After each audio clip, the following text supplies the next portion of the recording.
ბატონო გია მოგესალმებით, დიდი მადლობა ჩართვისათვის. ბატონო გია, სანამ რეკლამაზე გავიდოდი, მაშინ თქვი რომ აი ასე მოხდა მეთქი რომ ორი ძალიან დიდი გულშემატკივარი ქართული ოცნების თქვენც და მეც. დღეს ქართული ოცნების ძალიან ბევრი რბილად რომ თქვა შეცდომის გამო აღმოჩნდით ოპონენტების რეჟიმში, თუმცა ჩვენ მე მგონი ამის სურვილი არ გვქონია, პირიქით დიდი სიამოვნებით გავაგრძელებდით გულშემატკივრობის ფას, ამის საშუალება რო ქონოდა. რა რეჟიმში გადავიდა ქართული ოცნება, როდესაც იმას, რასაც აკრიტიკებდა ის წინააღმდეგაც თითქოს და იბრძოდა ის 2012 წლამდე, ყველა ნაკლოვანებით გადმოიტანა დღევანდელ დღეს და კიდევ უფრო მავნე ნაკლოვანებით. იმ ხრივ რომ კორუფციის აი ასეთი მასშტაბები მე დიდი ხანია არ მახსენდება და საქმე გვაქვს სამოხელეო, ეგრეთ წოდებულ ელიტურ კორუფციასთან, საქმე გვაქვს მედიისა და ბიზნესის პირდაპირ ტერორთან და ქართული ოცნების ისეთ უტიფარ განცხადებებთან, რომელიც მე ძველი წინა ხელისუფლების დროსაც მსგავს შემთხვევებში ნაკლებად მახსენდება. ხო, პირველ რიგში იმას გეტყვით, რომ ნამდვილი გულშემატკივარი ყოველთვის აკრიტიკებს, ხო, კრიტიკული ანალიზი, კრიტიკული ხედვა, ვითარების, ეს არის ნამდვილი გულშემატკივრობა და არა ვაზელინით სიარული, როგორც აკეთებენ ეგრეთ წოდებული აპოლოგეტები ქართული ოცნების, ხო, ეხა ეს ქართული, ესე რომ ვთქვათ, ის არის, რომ მოყვარეს პირში უნდა უზრახოს საერთოდ მე ესე მესმის და ქართული ოცნება ჩემს ეხაც არ არის სულ ერთი და ეხაც გულშემატკივარი ვარ, მაგრამ არა იმ გაგებით, რომ მე უნდა ავდგე და ეხა ყველაფერი გაუპრაო ბოდიშით ამ სიტყვაზე, არამედ იმ გაგებით, რომ რა უბედურება ჭირს, ის უბედურება ყოველდღე შევახსენო. ეს როგორ დაიწყო იმით, რომ ფაქტობრივად სისტემასთან გარიგებაში შევიდა ქართული ოცნება, იმ სისტემას დაეყრდნო, ანუ გაუჩნდა ილუზია, რომ მას შეეძლო ურჩხულის მართვა და ამ კოლექტიურ მურუსიძესთან მოაწერა, ესე რომ ვთქვათ, კონტრაქტს ხელი და როგორც ხდება ხოლმე სისტემამ შემდგომში გამოუცდელი ხელისუფლება გარყნა და გახადა თავისი მძევალი. როგორც ხდება ეხა ურჩხულის მართვის ილუზია, ვისაც უჩდება, საბოლოო ჯამში ის ურჩხულის მძევალი ხდება. აი ამ პროცესში ვართ. გარკვეულ წილად ეხა გარკვეული პლუსები ჯერ კიდევ აქვს შენარჩუნებული, უფრო ჰუმანურია და კიდე რაღაც პლუსები აქვს, ამის ჩამოთვლას არ დავიწყებ. და მინუსი გახლავთ ის რომ ეს კორუფცია ახსენეთ თქვენ, ხო? ანუ სისტემა ძალიან დასუსტდა, ეს არ არის შეგნებული კორუფცია, ეს არის ვითარების შედეგი, რაც შექმნა ხელისუფლებამ. ანუ ორი მოდელი არსებობს ესეთ გარდამავალ პერიოდში და მიდის ბრძოლა, ფულზე მუშაობს პოლიტიკა თუ პოლიტიკაზე მუშაობს ფული. მიშა სააკაშვილი ახერხებდა იმას, რომ ფულს ამუშავებდა პოლიტიკაზე, ანუ მთელი ეკონომიკური სისტემა ქონდა ლაჯებში გამოდებული და პოლიტიკური ინტერესზე ამუშავებდა მთლიანად. ვერტიკალი ძალიან მკაცრად კონტროლდებოდა და დისციპლინის მხრივ ეს იყო კარგი, მაგრამ ბუნებრივ ეს იყო უბედურება, იმიტომ რომ არ შეიძლება ბიზნესი მუშაობდეს პოლიტიკაზე. დღეს ეს გარკვეულწილად არის რისკი, რომ ეს მთლიანად შეტრიალდეს, ჯერ ამას შეუქცევადი ხასიათი არ მიუღია, მაგრამ არის ძალიან ისეთი, სერიოზული მცდელობები, რომ პოლიტიკამ დაიწყოს ფულზე მუშაობა, ანუ ინტერეს ჯგუფებზე მუშაობა, რაც კიდევ უფრო დიდი უბედურებაა. ანუ ეს არის ბევრად უარესი, ვიდრე იყო სააკაშვილის დროს. თუ ეს ტენდენციები გაგრძელდა იმ შემთხვევაში. კიდევ ერთხელ გავიმეორებ, რომ ჯერ ასე რომ ვთქვათ, ეს წერტილი, საიდანაც უკან დაბრუნება არ შეიძლება, მე მაინც მგონია, რომ არა გვაქვს გავლილი. აი ესეთი მოცემულობა გვაქვს, ეხლა რაც შეეხება კორუფციას, ხელისუფლება რაღაც მომენტებში რეაგირებს ამაზე და ჩვენ იგივე მედია ახსენეთ და ჩვენ ეს ვნახეთ იგივე TV პირველის ეპიზოდში, როდესაც ხელისუფლებამ ესე რომ ვთქვათ, დაინახა სურათი უკან დაიხია. მე იმედი მაქვს, რომ აქაც რაღაცა შეხების წერტილები გამოიძებნება, მაგრამ ეს არ არის მთავარი პრობლემა, არჩი.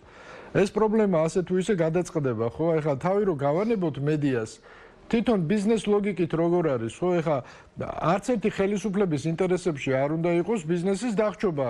გავანებოთ თავი იბერიას, რატომ არ უნდა იყოს? იმიტომ რომ ეხა კი ბატონო შეიძლება გადასახადებს არ იხდის ან ვერ იხდის დღეს, მაგრამ გადასახადები როდისღაც რო გადაიხადოს, მას უნდა კონდეს მუშაობის საშუალება, არ უნდა დაახრჩო, ხო? შესაბამისად ეს რესტრუქტურიზაცია ყველა ვარიანტში გასაკეთებელია.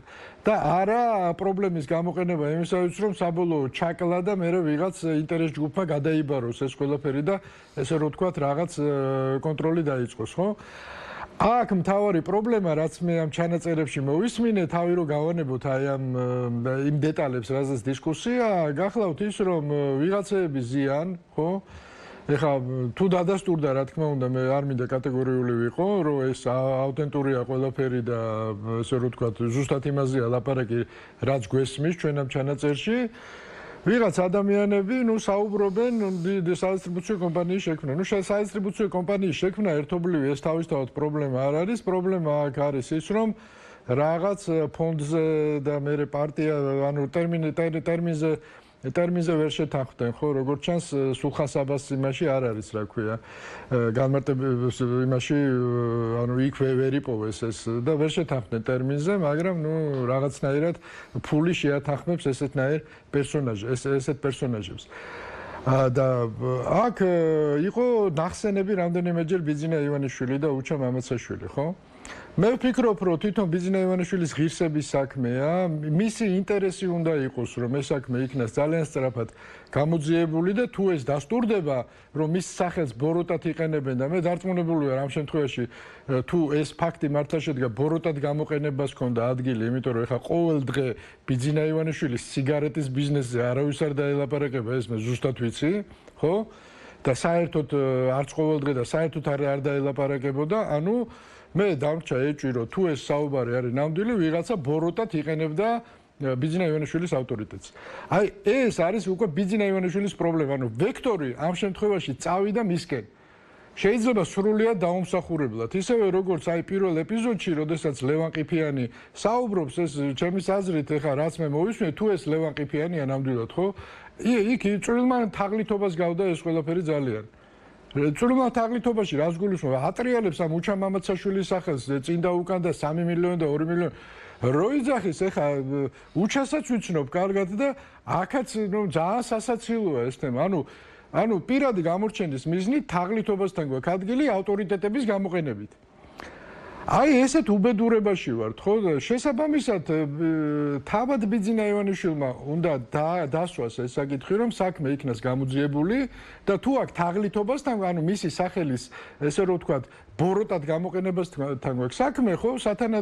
სათანადო ზომები უნდა იქნას მიღებული. თუ გვაქვს, რა თქმა უნდა, შეიძლება არც გვაქვს, ხო?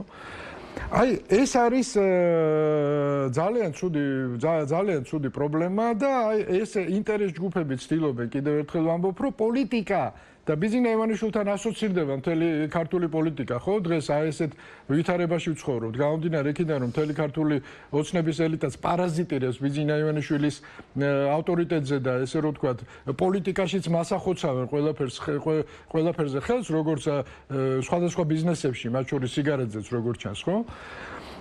და შესაბამისად მან უნდა მიიღოს ზომები, ნაჯახის დრო მოვიდა. აი მე რა შეეცით დღეს არის ნაჯახის დრო. თავები უნდა გაფრინდეს, იმიტომ რომ დღეს თუ ეს თავები არ გაფრინდა მოუსავლეთში, ხვალ და ზეგ, ხო, გამომდინარე იქიდან რომ ყველაფერს მასტენიან, ვითარება ძალიან დამძიმდება. არ გაჩერდება ეს ხალხი, ხო? ამ ხალხს ჭკუაც არ აქვს, შორსხედველობაც არ აქვს იმდენი, რომ რა გაჩერდნენ და შეეშვან აი ამ თაღლითობას, ხო? გააგრძელებენ ესე, ყველაფერს შეტენიან ბიძინას და საბოლოო ჯამში ღმერთმა არქნეს ამ ქვეყანაში რამე შეიცვალოს, ხო? პასტას ვერ გააგდებინებენ კიდე ხელიდან, ყველაფერს ჩვენებებით შეტენიან უკვე ბიძინა ივანიშვილს. აი ამას გააკეთებენ ეს ხალხი. და ამ ხალხთან მუშაობს, ესენი არიან მისი საყრდენები, ესენი არიან ელიტა. აი ბატონო გია, ეს მინდა გითხოთ, მე მქონდა შესაძლებლობა ეს ხალხია, ეს ამ პროცესებზე, მქონდა შესაძლებლობა ამ პროცესებზე ჩემი მოსაზრებები და ჩემი ხედვა გამეზიარებინა წინა დღეებში თავად ბიძინა ივანიშვილისათვის.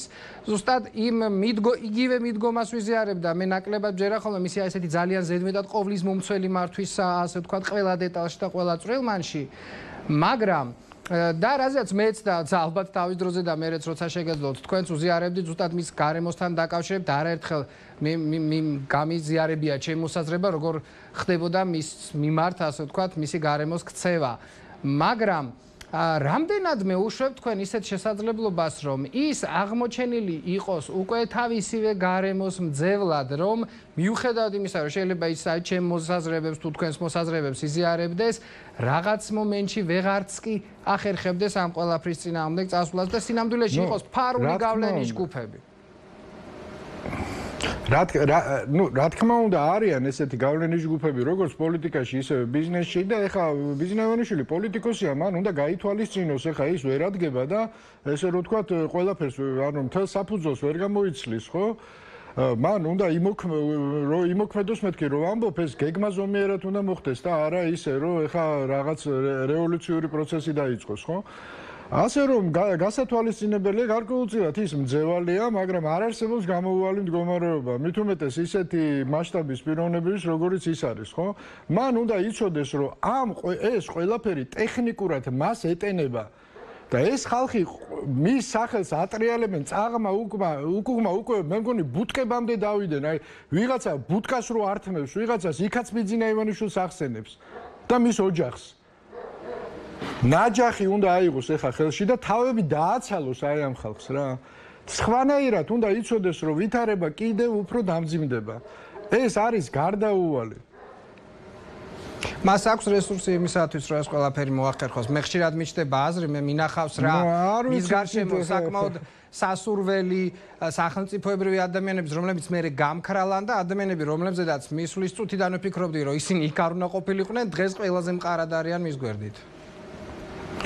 ეხა რა არის ეცეთ მოდით სიმყარეს და იმას თავი გავანო მის გვერდით მე ამ ხალხს ვერ ხედავ მის ქვემოთ ხედავ მაგრამ მის გვერდით ეხა ეს ზედმეტი პატივია ამ ხალხისთვის ხო იმიტომ რომ ეს ხო ყველა პარაზიტები არიან ვინ არიან ხო მისი ავტორიტეტით ესე რომ ვთქვათ კაჩაობენ ზოგი თანამდებობებზე ინიშნება და ზოგი რა ქვია ფულს ჭრის მისი ავტორიტეტით თავისი არაფერი არ გააჩნია ამ ხალხს არაფერი არ შეუქმნიათ თვითონ ხო არც ერთ ბიოგრაფია არ აქვს არჩილ ბიოგრაფია არ აქვს პირდაპირ აი იმების პაიკებივით აიღეს და დასვეს სადღაც და გაიბღინძენ და თავი კაცად მოაქვს რის ხარჯზე მოაქვს თავისი რამე ან ღირსება ან მორალური უფლება აქვს ამისი რომელერცა აქვს ერთი ძალიან მაინტერესებს რა ბიძინა ივანიშვილის გარეშე ხო საფნის ბუშტივით გასკდება ეს ადამიანების დაჯგუფება პარტიასაც ვერ ვეძახი რანაირად შეიძლება პარტია დაუძახო ხო პრეზიდენტობის კანდიდატი წარმოადგენს არჩილ, რომელიც ერთ დღეს ერთ სიტყვის და მეორე დღეს იმის საწინააღმდეგოს ილაპარაკებს და გაბრაზდება. კიდე რომ ჩემზე ეგეთი რაღაცა როგორი ფიქრეთო, ხო? ანუ სულ წინააღმდეგობრივ განცხადებებს აკეთებს. ჯერ ეკლესია შეუტია ესეო, მეორე დღეს გამოვიდა რა, არა, იაკობი კარგი კაციაო და ეს პეტრე ცუდი კაციაო, ის იძახა და დაპირისპირებას თვითონ ბადებს ამ თავისი ფრაზით. ანუ აბსოლუტურად მწყობრი ლოგიკის აგება არ შეუძლია ადამიანს, ხო? ანუ არათუ პრეზიდენტობა უბრალოდ ლოგიკური აზროვნების უნარი არა აქვს რომ რაღაცა თანმიმდევრული მოსაზრებები გამოთქვას ხო პაროდიად იქცა ბოლო-ბოლო რა და ეხა ახალი გენიალური აზრი მოიფიქრე თუნდაც ხალი როა იმიტომ უტევთ პირველ რიგში ხალებს აყენებს ამით შეურაცხყოფას იმიტომ რომ ჩვენ ზუსტადაც ვაღიარებთ გენდერულ თანასწორობას და პატივსცემ ხალებს და ის აყენებს ეჭქვეშ ზუსტად რომ ხალი და კაცი თანაბარია თავისი აი ამ ესე რომ ვთქვათ ქალური ლოგიკით რამდენი ხანია მე ეს არ მithქვამს ხო აი ბნელი წარსულიდან ამოღებულ ფრაზას ადასტურებს ფაქტიურად აი ეს ყველაფერი ხო რაღაც აბსურდში გადავედი მაგრამ ვერ უმკლავდება ამ ყველაფერს ბიძინა ივანიშვილია მე ვფიქრობ კიდევ ერთხელ ვამბობ რა ბიძინა ივანიშვილმა რა თქმა უნდა გეგმა ზომიერად მე არ ვამბობ ეხლა რომ ადგეს და ეხავე მაგრამ თუ თავები არ დააცალა აი ამ პარაზიტებს როგორც ინტერეს ჯგუფებიდან ასევე პოლიტიკური ელიტიდან არა ყველას გამოხშირვით რომ სხვებისთვის სამაგალითო იყოს რა სამაგალითოდ ეხლა ვიღაც ადამიანები თუ არ დაისაჯენ საბოლოო ჯამში ყველაფერზე მასაგებინებენ პასუხს მან ეს უნდა იცოდე და ტექნიკურად ეს მთელი აი ეს ესე რომ ვთქვათ აი ეს მთელი ჯგუფები ამაზე მუშაობენ რომ თვითონ რაღაცა გაჭრან რაღაცა ინტერესი ნახონ და ბიზნეს შეტენონ აი ხო გე სიგარეტის ბიზნესი შეტენვა ბიზნესთვის შეიძლება კაცო რა მარა რა საქმე აქვს სიგარეტის ბიზნესთან ბიძინა ივანიშვილს ან საერთოდ მის იმაში რა ქვია თვალთახედვაში საერთოდ არ არის ეს ბიზნესი ხო და თურმე ბიძინა ივანიშვილთან ლაგდება ყოველდღიურ რეჟიმში სიგარეტის სადისტრიბუციო კომპანია სასაცილო არ არის არჩილესა კი მეც ასე ვეუბნები თუმცა მიდის პროცესი წინ და ესეც ფაქტია და ყველა შიდა წრე, რომელიც ამაზე უნდა მუშაობდეს, იმ ვექტორს უფრო ადვილად ავითარებენ, რომ ყველაფერს უკან ბიძინა ივანიშვილი დაინახოს მასობრივად საზოგადოებამ, ყველაფერი ნეგატიურის უკან. მე მანამდე ბიძინა ივანიშვილს სულ ვეუბნებოდი კვირიკაშვილზეც, რომ ის კარგი პრემიერის როლს თამაშობს, მაგრამ ყველა მანკიერებას ამისამართებს თქვენსკენ თავისი დუმილი და აი ამ რაღაცა სტრატეგიებით თქო და ასეც არა მარტო ქვეყნის შიგნით. არჩილ, არა მარტო ქვეყნის შიგნით, ქვეყნის გარეთაც. მე აი ეს ვირთხები დადიან უცხოეთში, ხო? ამერიკელებთან, ევროპელებთან ლაპარაკობენ ჩვენ აი რაღაც კითხები რომ უჩნდებათ იმას, ჩვენ ვიცი რა, ჩვენ კარგი გვინდა და დემოკრატია გვინდა, მაგრამ აი ბიძინა მონსტრი ეგერ და ის გვაძალებს რომ არა ესე გავაკეთოთ. ესე ლაპარაკობენ. მე იმიტომ გითხარით, მარტო ინტერეს ჯგუფები კი არ თაღლითობენ ესე. პოლიტიკური ელიტაც იგივეს აკეთებს. კვირიკაშვილი ამას არ აკეთებს და თავისი ლობისტებით ამერიკაში. ბიძინას არ ტენიდა ყველაფერს თუ რამე არ მოწონდა და კითხავს და თავის თავი კაი ბიჭი არ გამოყავდა? არიჯერებდა ხოლმე ამას ბიძინა ივანიშვილი და კარგი პრემიერად მიაჩნდა. არიჯერებდა ხოლმე ამას.